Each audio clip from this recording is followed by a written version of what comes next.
Bill Hanna and Joe Barbera started producing cartoons together over 50 years ago. And in 1938 is when Joe and I had met him before. And Joe said, why don't we direct our own picture? So we picked a cat and a mouse. Everybody said, very unoriginal. That was the beginning of Hanna Barbera. The co-founders still keep active at the studio. This is a story idea Mr. Barbera had with Dino. And usually we have a script, a finished script, 14 pages or whatever. In this case, he just had an idea, and then we rough out the gags. He ends up like King Kong, climbing the Empire State Building. Most of the shows are being created by fresh, new faces. Yeah, these are the Powerpuff Girls. Those are 3 little girls. They're like in kindergarten. They fly around and save the day, beat up bad guys and stuff. It's the story of Johnny Bravo. He is a Elvis-looking type person. Well, he talks like Elvis, looks like James Dean. The process works like an assembly line. Producers create a rough outline of each episode on a storyboard, where they map out all the gags and action. You're not going to be funny if you're sitting there going, okay, what's a 5-year-old going to laugh at? There's no way you can do that. The only way to do it is like, well, I think this is funny and I like it, and just take a gamble and hope that other people do. And they're like, thanks, man. And he's like, one question, though. Creators find out if their story is funny and worth producing when they pitch it. Once a script has been approved, the layout begins. But our job is to take his story and stage it properly. And we have to be concerned about the backgrounds, too. Then an animator takes over. Like those flip books. You're like, do-do-do, and everything's moving. That's basically what I do. I draw every single one of those drawings that are in the flip book. You just draw and you film and you color and paint and put sound, and it's a cartoon. Well, not quite a cartoon yet. First, a background is painted. Then each animation frame is photocopied onto a cell. Each cell is painted and photographed.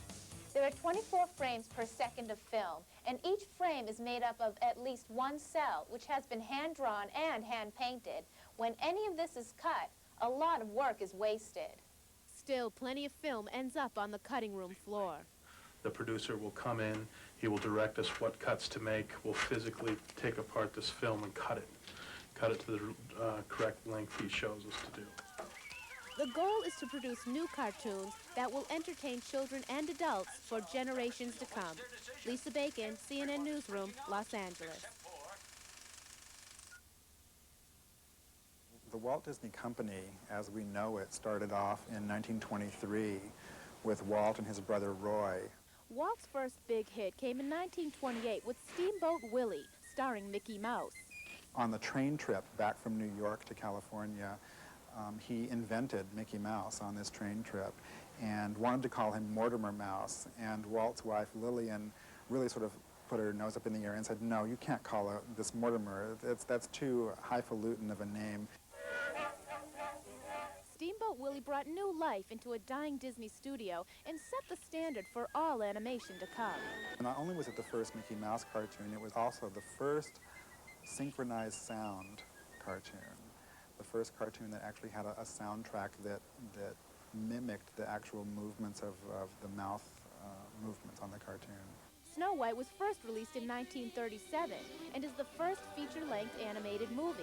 Initially, animated movies were resisted by the public. There were all kinds of psychologists who said that the eye strain would be too great, that a human being couldn't watch animation for that long, that the colors were too bright, and it would, maybe induce hypnosis. I mean, there were all kinds of wacky theories out there. But Disney continued to produce features and firsts. Fantasia was the first feature done in stereo sound, but it wasn't well received. When Fantasia first came out, it was an enormous bomb. It was released in special theaters that were equipped for this special sound process that had to be actually installed in the movie theater. And as a result, it was only in 14 theaters across the country. Sleeping Beauty is another example. It was the most expensive of the animated films we had done up to that time. I think it was about $6 million in 1959 to make that movie. Oh, but the last 6 years have been good to Disney. Roger Rabbit set the tone.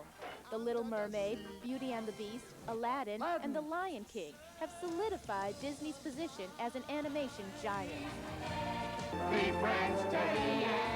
Hanna-Barbera took a different track than Disney, focusing more on short cartoons than on feature-length movies.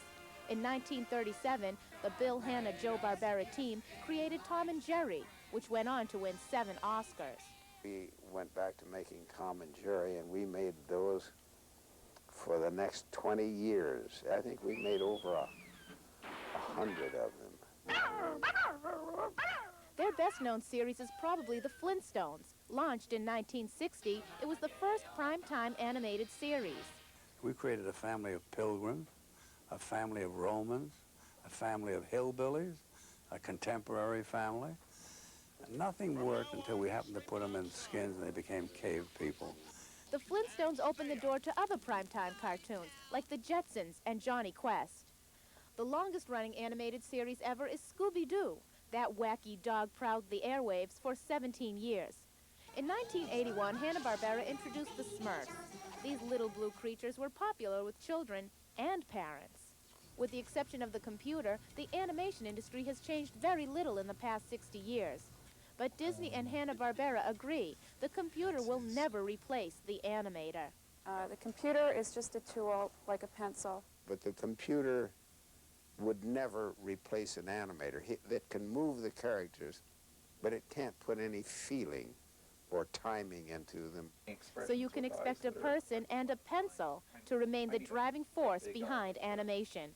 Lisa Bacon, CNN Newsroom, Los Angeles.